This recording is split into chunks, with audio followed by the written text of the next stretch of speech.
اللہ تعالیٰ نے جتنی بھی عبادات مسلمانوں پر فرض کی ہیں وہ عبادات ایک تو اللہ تعالیٰ کی رضا کا بہت بڑا سبب بنتی ہیں، اور دوسرا اس کا اہم نتیجہ یہ نکلتا ہے کہ وہ مسلمان کی تربیت بھی کرتی ہے۔ نماز ہو، روزہ ہو، حج ہو، زکوٰۃ ہو، آپ ان تمام عبادات کو کھول کر دیکھ لیں، یہ انسان کو تربیت کے مرحلے سے گزارتی، اور انسان ان عبادات کو صحیح طور پر جب بجا لاتا ہے، عملاً جب ان عبادات کو اخلاص کے ساتھ وہ ادا کرتا ہے تو اس کی ایک بہترین تربیت ہوتی ہے۔ الحمدللہ اللہ تعالیٰ نے ہمیں رمضان المبارک عطا کیا ہے اور اس کے روزے فرض کیے ہیں، تو ارشاد فرمایا کہ یا ایھا الذین آمنوا کتب علیکم الصیام کما کتب علی الذین من قبلکم، اے ایمان والو تم پر روزے فرض کیے گئے ہیں جیسا کہ تم سے پہلے لوگوں پر فرض کیے گئے تھے، اور مقصد کیا ہے؟ لعلکم تتقون، تاکہ تم پرہیزگار ہو جاؤ، تمہیں تقوی نصیب ہو جائے۔ روزہ بہت بڑی تربیت کرتا ہے انسان کی۔ روزہ انسان کو مجاہدے کی تربیت دیتا ہے۔ انسان مجاہدے کا مطلب ہوتا ہے مشقت کرنا اپنے نفس کے خلاف۔ تو رمضان المبارک میں آپ دیکھ لیں، ہم بہت سارے کام اپنی طبیعت کے خلاف کرتے ہیں، تو رمضان اور روزہ یہ ہماری تربیت کرتا ہے۔ کہاں لوگ اٹھتے ہیں سحری کے وقت؟ کہاں وہ وقت ہوتا ہے جاگنے کا، بیدار ہونے کا؟ اور آج جس معاشرے میں ہم ہیں، اس معاشرے میں تو وہی ٹائم اللہ ماشاءاللہ لوگوں کے سونے کا تھا، معاذ اللہ۔ لیکن حکم دیا، ارشاد فرمایا کہ تمہیں سحری کو اٹھ کے کھانا کھانا ہے۔ وہ کریم ہے نا، بے نیاز ہے، چاہتا تو یہ حکم فجر کے فوراً بعد بھی رکھا جا سکتا تھا۔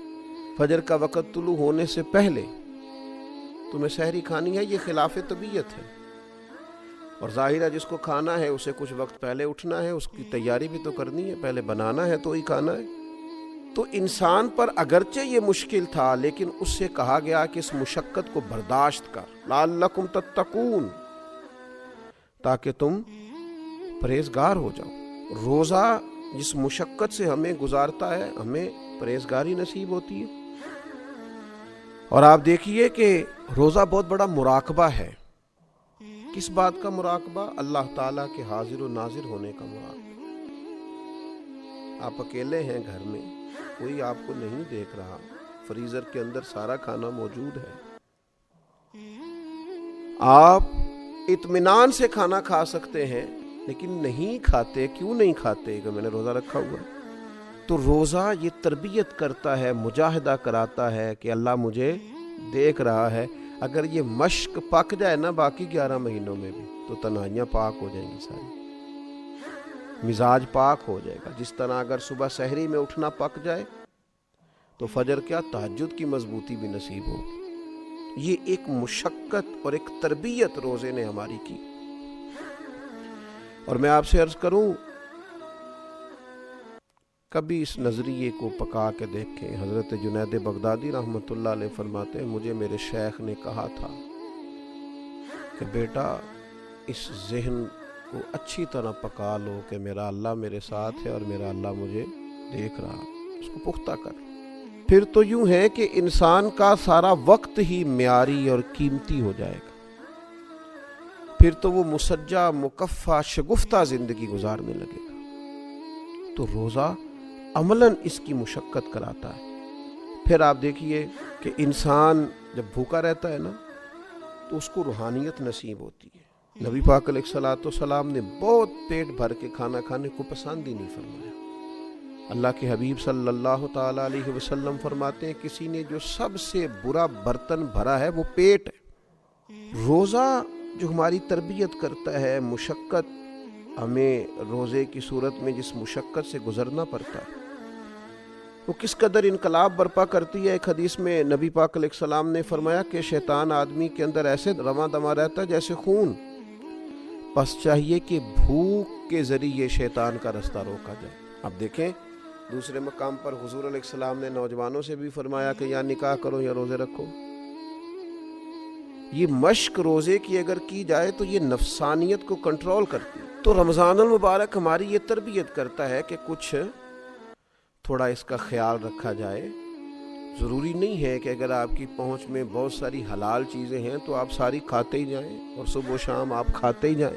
اس سے بھی کئی دفعہ انسان کو بہت نقصان سے گزرنا پڑتا ہے. پھر روزہ ایک اور ہماری تربیت کرتا ہے. جب تک انسان بھوکا رہتا نہیں نا اسے بھوکوں کا احساس نہیں ہوتا. غریب پروری نصیب نہیں ہوتی. محبت کو سمجھنا ہے تو نہ سے خود محبت کر. کنارے سے کبھی اندازہ طوفان نہیں ہوتا. بھوکا رہنے سے پتہ چلتا ہے کہ بھوک کی شدت کیا ہوتی ہے. بہت زیادہ کھانے رکھنے والے, بہت زیادہ مال رکھنے والے, بہت زیادہ وسعت رکھنے والے اندازہ کریں کہ ان کو پتہ ہے کہ ابھی افطار ہو جائے گا, تو پھر بھی کچھ نہ کچھ اپنی خواہشات کے خلاف انہیں مشقت کرنا پڑتی ہے. تو اس شخص کے دکھ کا بھی تو اندازہ کریں. اس کے پاس کھانا موجود ہی نہیں ہے, اسے بھوک ہی بھوک کاٹنا. تو یہ روزہ ہماری تربیت کرتا ہے.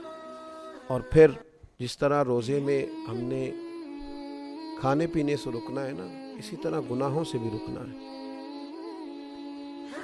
اس لیے کہ روزہ حصول تقویٰ کے لیے ہے.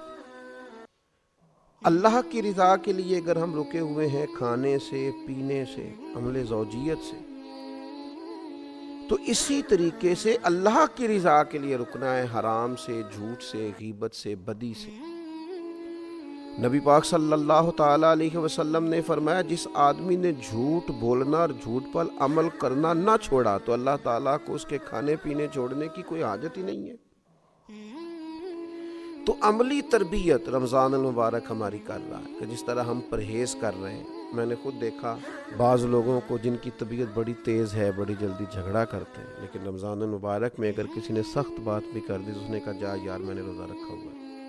تو آپ اس بات کو سمجھیں کہ جس رب کی رضا کے لیے آپ نے روزہ رکھا ہوا ہے نا, اسی مالک کی رضا کے لیے آپ جھگڑا چھوڑ بھی دیں, آپ درگزر کا مزاج بھی پیدا کریں. یہ والا روزہ بھی تو کبھی رکھے نا. اور پھر روزہ ہمارا قرآن مجید سے رشتہ بڑا مضبوط کرتا ہے. آپ دیکھیے جتنا موسم بہار رمضان میں ہوتا ہے نا, تلاوت قرآن مجید کا مشق ہو رہی ہے, قرآن مجید یاد کیا جا رہا ہے, سنایا جا رہا ہے. مسلمانوں کی بڑی تعداد, بہت بڑی تعداد ذوق شوق سے تراویح میں کھڑی ہے, قرآن مجید سن رہی ہے, گھروں میں تلاوت قرآن مجید ہو رہی. تو روزہ تربیت کر رہا ہے کہ قرآن پاک سے جڑ جاؤ, اس کے حلال کو حلال سمجھو, اس کے حرام کو حرام سمجھو, قرآن مجید کے قاعدوں اور ضابطوں کے مطابق اپنی زندگی کو ترتیب دینا شروع کرو. پھر جب ہم آگے بڑھتے ہیں تو رمضان المبارک ہمیں پابندی اوقات کا بڑا درس دیتا ہے. آپ کو فجر سے پہلے کھانا ہے, یہی وقت ہے, اس کی آپ کو پابندی کرنی ہے. اگر فجر ہو گئی, آذان ہو گئی, تو آپ ایک لقمہ اپنے گلے سے نہیں اتار سکتے. آپ پر پابندی ہے, آپ کو ٹائم دیا گیا, اسی ٹائم کے اندر آپ کریں گے یہ کام. اور پھر افطار بھی آپ کو مغرب کی آذان سے کرنا ہے. وقت مغرب آپ اس سے 5 منٹ پہلے افطار نہیں کر سکتے, اور بہت دیر کر دینا افطار میں وہ بھی مکروہ تحریمی ہے. یعنی وقت کے اندر آپ افطار کریں. تو رمضان المبارک وقت کی پابندی کا بڑا درس دیتا ہے. میں نے دیکھا ہے کہ لوگ دوڑ رہے ہوتے ہیں, جلدی اٹھ جاؤ, افطاری کا ٹائم ہو گیا ہے, جلدی کریں, تیاری کریں, اہتمام کریں. شام کو بھی جو رش دکانوں پہ اور جو رش کھانے کی جگہوں پر افطار کے لیے ہوتا ہے, اس سے پہلے اور اس کے بعد وہ نہیں ہوتا. تو جس طرح ہم رمضان المبارک کے اندر پابندی کر رہے ہیں اور خیال کر رہے ہیں, ہمیں اسی طرح باقی اپنے سال میں بھی اس مشق کو جاری رکھنا چاہیے. وقت پر نماز پڑھیں, اٹھ کر وقت پر اپنے سارے کام سر انجام دیں. دینی اجتماعات ہوں یا کوئی دیگر تقریبات ہوں, وقت پر شروع کریں, وقت پر اس کو ختم کریں. اوقات کار کی مصروفیات کی جو تربیت رمضان شریف کرتا ہے, اس تربیت کو پورے طور پر اپنی زندگی کے اندر لاگو کریں تو یہ رمضان المبارک جو ہماری تربیت کر رہا ہے، اس تربیت کو ہمیں سمجھنا چاہیے، اور اس مہینے میں روزہ بھی رکھنا چاہیے اور اس عملی مشق سے بھی گزرنا چاہیے۔ اللہ تبارک و تعالی سمجھنے کی اور صحیح معنوں میں رمضان سے فیض یاب ہونے کی توفیق عطا فرمائے۔